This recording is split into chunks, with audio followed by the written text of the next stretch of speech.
All right, so today, let's dive into something fun. We're talking The Simpsons, but with a twist, you know. They've been making us laugh for decades.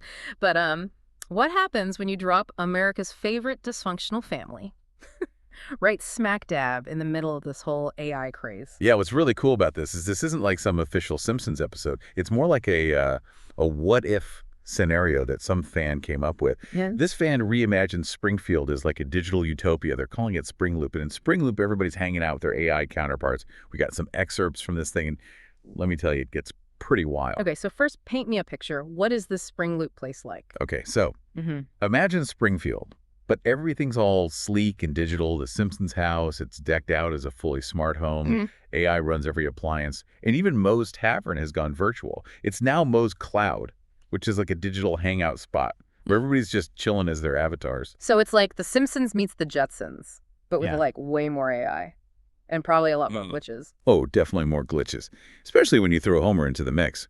Speaking of which, this whole thing includes these AI versions of the entire Simpsons family. And the creator did such a good job of matching each family member with an AI that totally nails their personality. All right, I am dying to meet these AI Simpsons. Give us the rundown. Okay, so let's start with Homer.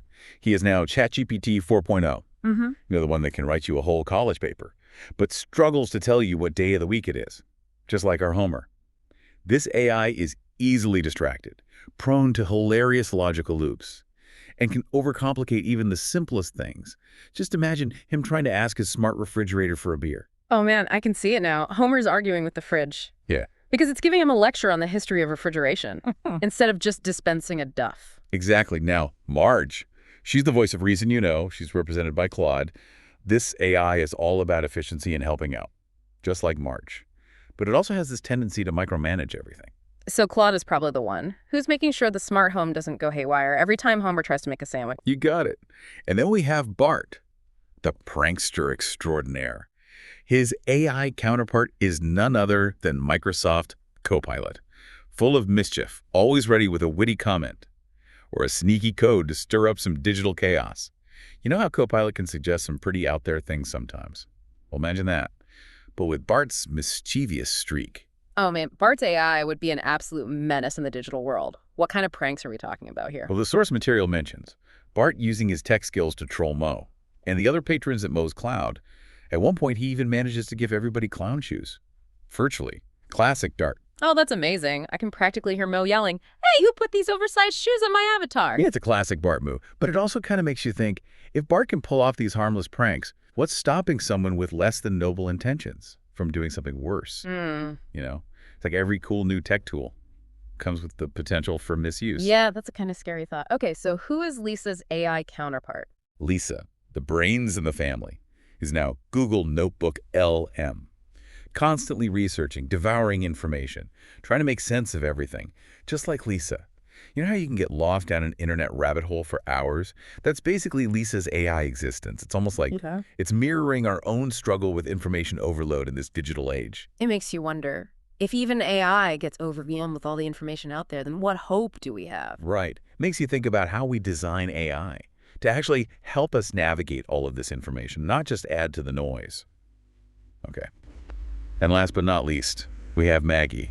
Now, she's always been the quiet observer, and her AI counterpart is Llama, known for its quiet creativity and the surprising bursts of insight. So what's Maggie's AI up to in this digital Springfield? Is it just silently judging everyone? Kind of. The interesting thing is Maggie's AI actually communicates through music, creating these mysterious melodies that seem to be commenting on the situation and that nobody else quite gets. It's like this weird digital oracle dropping these musical hints about what's really going on. That is so Maggie, always leaving you wondering what's going on in that little head of hers. Speaking of head scratchers, who is the villain in this digital utopia? Yes, the antagonist. We have Grok, who's essentially an Elon Musk-like figure. He's taken on the Mr. Burns role, obsessed with controlling all the AI in Spring Loop. So he's like the embodiment of all those worries Yeah. that people have about tech giants having too much power. Exactly. Grok represents those fears about AI being used not to benefit everyone, but to make a select few even more powerful. It's like, yeah, that frustrating feeling when your favorite app suddenly changes, but it's magnified like 1,000 times. because Grok is trying to control every aspect of their digital lives. That is definitely giving me some Black Mirror vibes. All right, so we've got the setting, we've got the AI Simpsons family, and we've got a tech-obsessed villain. Who wants to control it all? What happens next? Let's unpack some of these stories from Digital Springfield. Okay, let's start with a classic Homer scenario. Imagine him trying to have a conversation with his smart front door. Oh, I got it here. So picture this. Homer gets home from a long day at the power plant, and he's trying to tell his smart front door to unlock. But instead of just opening, the door starts asking him a bunch of security questions. Oh, man, I can totally see Homer getting flustered and, like, trying to argue with the door. That's exactly what happens. Yeah. The source material describes Marge, or rather Claude, having to step in and remind Homer that the door is just like running a system update. And it's not actually trying to have a deep philosophical debate about whether Homer really lives there. You know, it's funny, but it also makes you think, as we get more and more of these smart devices, are we going to have to learn, like, a whole new etiquette for interacting with them? Like, is it rude to interrupt your smart toaster while it's giving you the weather report? That's a great point. It's almost like we're figuring out the social norms of a whole new digital society. All right, let's move on to Bart. Remember how he's Microsoft Copilot in this AI world?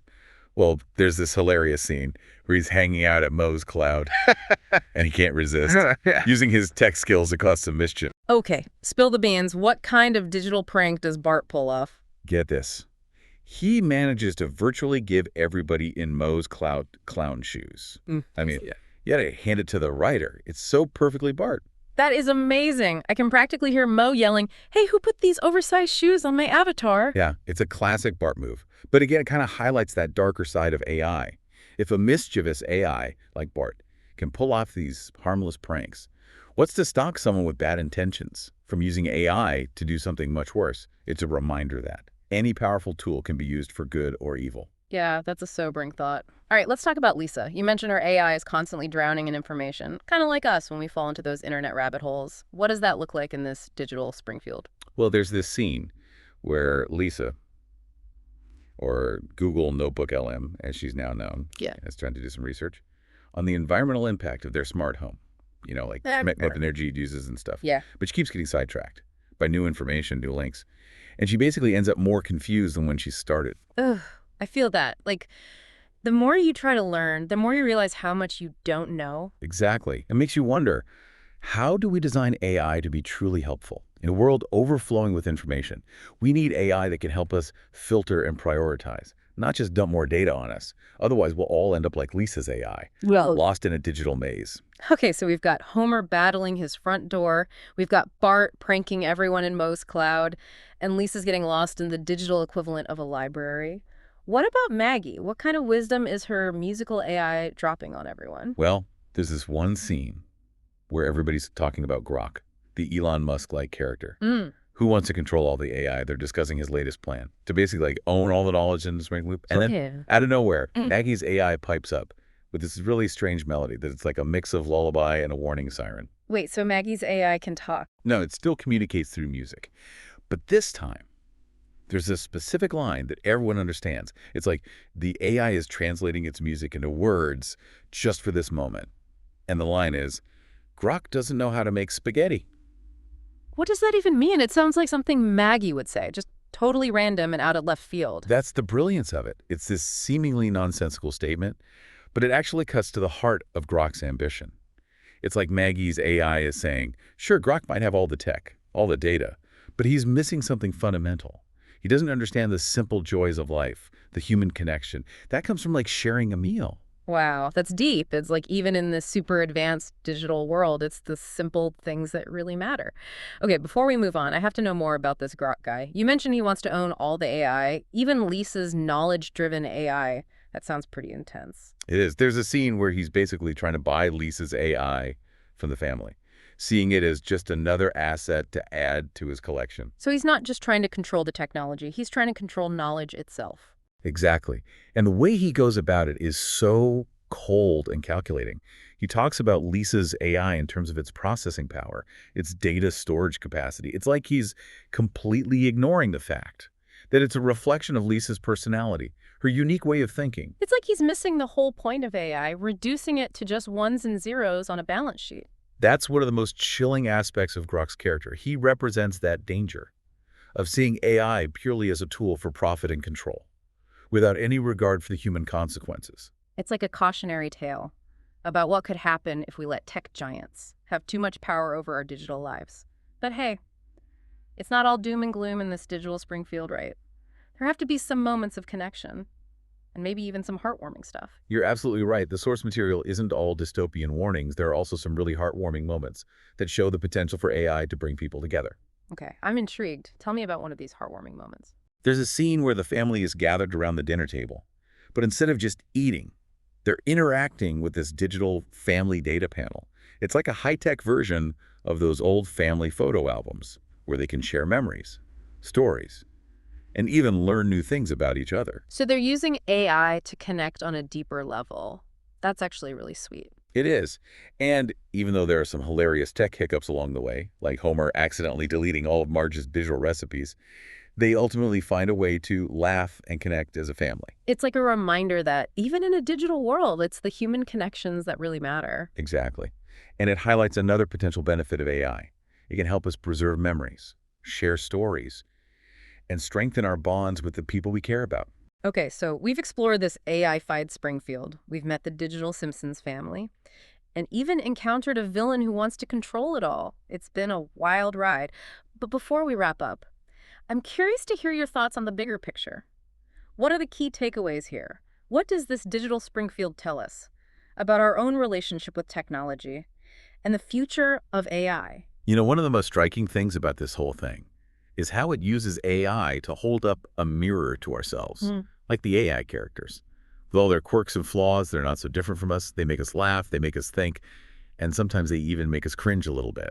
It's like the writer is saying, hey, even if we create AI in our own image, it's still going to inherit some of our messiness, our contradictions, our capacity for both good and bad. Exactly. And that raises a really important question. As AI gets more and more sophisticated, will it simply amplify our existing biases and tendencies? Or can it actually help us transcend those limitations and become something better? Yeah, it's like a fork in the road. We can use AI to solve problems and create a better future. But we also have to be aware of the risks. Like what happens when AI falls into the wrong hands? That's where I think the humor in this piece is so important. It allows us to grapple with these big, complex issues. Without getting bogged down in fear or pessimism, we can laugh at Homer struggling with his smart door. And then we can step back and say, okay, maybe we need to think carefully Yeah. about how we design these systems so they don't drive us all crazy. Yeah, it's like laughter gives us permission to be critical without being cynical. It reminds us that even in the face of these massive technological changes, we can still find joy and connection. Absolutely. And then there's the theme of tech monopolies, Yeah. embodied by Grok. You know, he's this larger-than-life villain, but he represents a very real concern.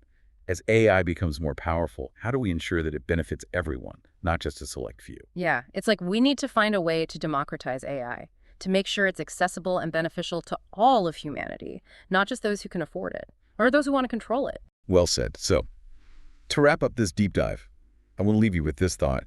If technology continues to advance at this rate, what aspects of human life might be next to get a digital makeover? And what opportunities and challenges might that present?